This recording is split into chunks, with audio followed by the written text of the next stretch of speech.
প্রথমবার জলপাই ফুচকা বানাবো স্বর্ণলতার রান্নাঘরে। তোমরা স্কিপ না করে পুরো ভিডিওটা দেখবে, আমার অনুরোধ রইল সকল বন্ধুদের কাছে। আশা করি তোমাদেরও ভালো লাগবে এই জলপাই ফুচকার রেসিপিটা।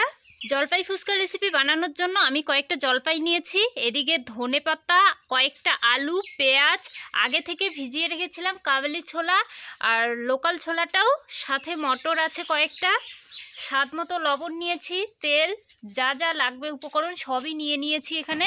পানিপুরি মশলা, গাছের টাটকা এই ধানি লঙ্কাটাও নিয়েছি, জমি টাটকা ধনেপাতা সবে মাত্র তুলে নিয়ে এলাম, ঝুরি ভাজা, চিলি পাউডার। এখন উনুনটা ধরিয়ে নেব।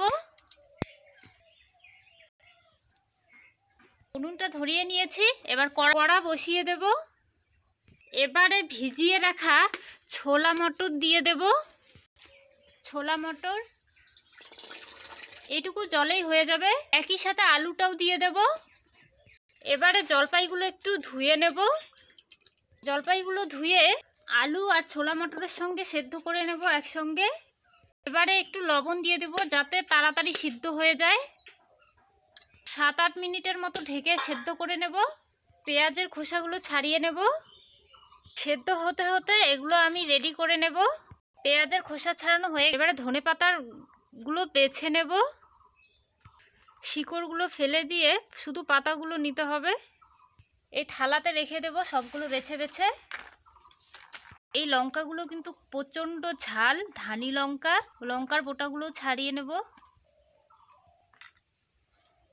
এখন ঢাকাটা তুলে দেখব কীরকম সিদ্ধ হয়েছে। দেখুন বন্ধুরা কত সুন্দর সিদ্ধ হয়ে গেছে। এইটুকু সেদ্ধ করে নিলেই হয়ে যাবে। তোমাদের দেখাচ্ছি কত সুন্দর সেদ্ধ হয়ে গেছে। দেখুন বন্ধুরা কত সুন্দর সেদ্ধ হয়ে গেছে। দেখুন বন্ধুরা কত সুন্দর সিদ্ধ হয়েছে। এই থালাতে নামিয়ে নেব সব কিছু। জল ঝরিয়ে ঝরিয়ে নামিয়ে নিতে হবে। জলপাইটা একটা বাটিতে তুলে রাখবো আলাদা করে। জলপাইটা খুব সুন্দর সেদ্ধ হয়ে গেছে। এখন আলুর খোসাগুলো ছাড়িয়ে নেব, কারণ খোসা সমেত আলু সেদ্ধ করে নিয়েছি আমি। একটা আলুর খোসা ছাড়ানো হয়ে গেছে, সবগুলো এইভাবে খোসা ছাড়িয়ে নেব। দুটো আলুর খোসা ছাড়ানো হয়ে গেছে। কত তাড়াতাড়ি সহজেই খোসাগুলো ছাড়িয়ে নেওয়া হয়ে গেল। এবারে পেঁয়াজগুলো কুচি কুচি করে কেটে নেব। বাটিতে পেঁয়াজগুলো রেখে দিলাম। লঙ্কাগুলোও কুচি কুচি করে কেটে নেব, এই পাত্রেই রেখে দেব কেটে। ধনেপাতাও কুচি কুচি করে কেটে নেব। ধনেপাতা কুচি কেটে নেওয়া হয়ে গেছে, এই পাত্রেই রেখে দেব। লঙ্কা গুঁড়ো, স্বাদ মতো লবণ, সর্ষের তেল দিয়ে দেব পরিমাণ মতো। একটু চটকে নেব সবগুলো উপকরণ।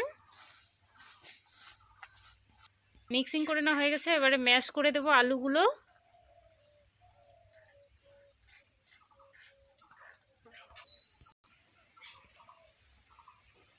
ছোলা মটরগুলোও দিয়ে দেব।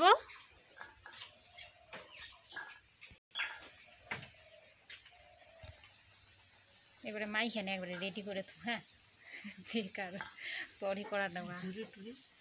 ঝুড়ি টুড়ি দিয়ে পরে দেয় তো উপরে। হাত দিয়ে ম্যাশ করে নিতে হবে আলুটাকে ভালোভাবে, তবেই এর টেস্ট বেশি হবে।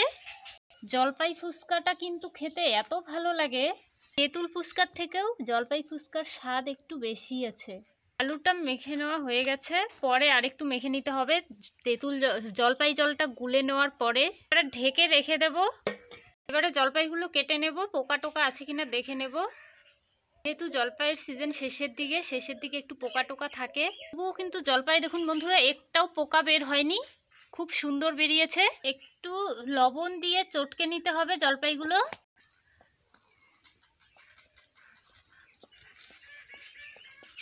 জলপাইটা ভালো করে মিশিয়ে নেওয়া হয়ে গেছে, জলে দিয়ে দেব। এদিকে শিলপাটাটা ধুয়ে নিয়েছি, ধনেপাতা কুচি, কয়েকটা লঙ্কা। জলপাই ফুচকার জলটা বানানোর জন্য এই ধনেপাতা আর লঙ্কাটা বেটে নিয়ে নেব। তবে জলের কালারটা খুব সুন্দর সবুজ সবুজ হবে, দেখতেও যেরকম লাগবে খেতেও তেমনই সুস্বাদু হবে। একবারে কতটা ফিনিশিং হয়েছে দেখেছেন বন্ধুরা। এবারে একেবারে ফিনিশিং হয়ে গেছে। জলে দিয়ে দেব। এবারে চাট মশলা দিয়ে দেব। জলের কালারটা কত সবুজ হয়েছে। স্বাদ মতো লবণ দিয়ে দেব। উপরে একটু কুচানো ধনেপাতা ছড়িয়ে দেব। এবারে জলটার সঙ্গে ভালোভাবে মিশিয়ে নিতে হবে। কত সুন্দর হয়েছে দেখুন বন্ধুরা।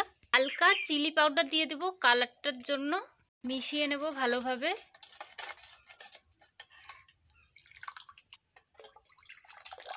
এবারে মেখে রাখা সেদ্ধর ওপরে এই টক জলটা ছড়িয়ে নেব।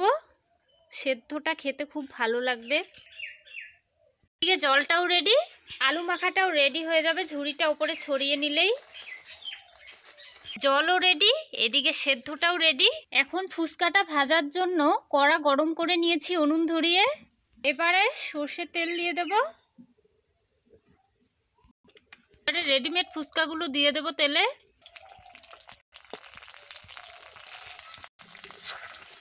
ছাড়িয়ে তুলে নেব এই পাত্রে। আবারও দিয়েছি কতগুলো। দেখুন কত সুন্দর ফুলে উঠছে সবগুলোই।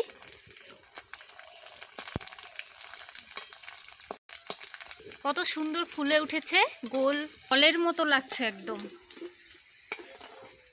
এবার এই পাত্রে তুলে নেব সবগুলো। ফুচকা ভাজাও রেডি হয়ে গেছে, পুরো এক গামলি ভাজা হয়ে গেছে। এদিকে জলও রেডি, আলু সেদ্ধ রেডি, ফুচকাও রেডি। এখন থালায় সাজিয়ে নেব। স্বর্ণলতা রান্নাঘরে আজ জমজমাটি ফুচকার আয়োজন কেমন হয়েছে কমেন্ট করে জানিও সকল বন্ধুরা। যেহেতু এটা জলপাই ফুচকার রেসিপির আয়োজন করা হয়েছে, একদম ইউনিক একটি জলপাই ফুচকার রেসিপি। দুর্দান্ত স্বাদের ইউনিক রেসিপি কেমন হয়েছে কমেন্ট করে অবশ্যই জানাবেন বন্ধুরা। আর নতুন বন্ধু হয়ে থাকলে প্লিজ চ্যানেলটি সাবস্ক্রাইব করে পাশে থাকবে। আর নতুন বন্ধুদের মাঝে বেশি বেশি করে শেয়ার করে দিবে, যাতে করে তারাও দেখতে পায় আমার এই জলপাই ফুচকার রেসিপির আয়োজন। খেতে যা হয়েছে না বন্ধুরা, দুর্দান্ত টেস্ট। তোমরা একবার খেলে সারা জীবন মনে রাখবে। স্বর্ণলতার রান্নাঘরে এই রকম জলপাই ফুচকার ইউনিক একটি রেসিপি আয়োজন করা হয়েছে। তো কেমন হয়েছে অবশ্যই জানাবে, তার সাথে লাইক করে পাশে থাকবে। লাইক করলে মোটিভেট হই, ভিডিও বানানোর এনার্জি বাড়ে। আর যে যেখান থেকেই দেখছেন কমেন্ট করে জানাবেন। আর আমার ভিডিও পুরো ওয়াচ করে দেখবে, তবে আমার ভালো লাগবে, আমার পরিশ্রমে সফলতা পাবো। যেখানেই শেষ করছি, আবারও দেখা হবে নতুন ইউনিক রেসিপি নিয়ে। ততক্ষণে তোমরা ভালো থাকবে, সুস্থ থাকবে। স্বর্ণলতার রান্নাঘরের সকল বন্ধুদের ধন্যবাদ জানিয়ে এখানেই শেষ করছি ভিডিওটি।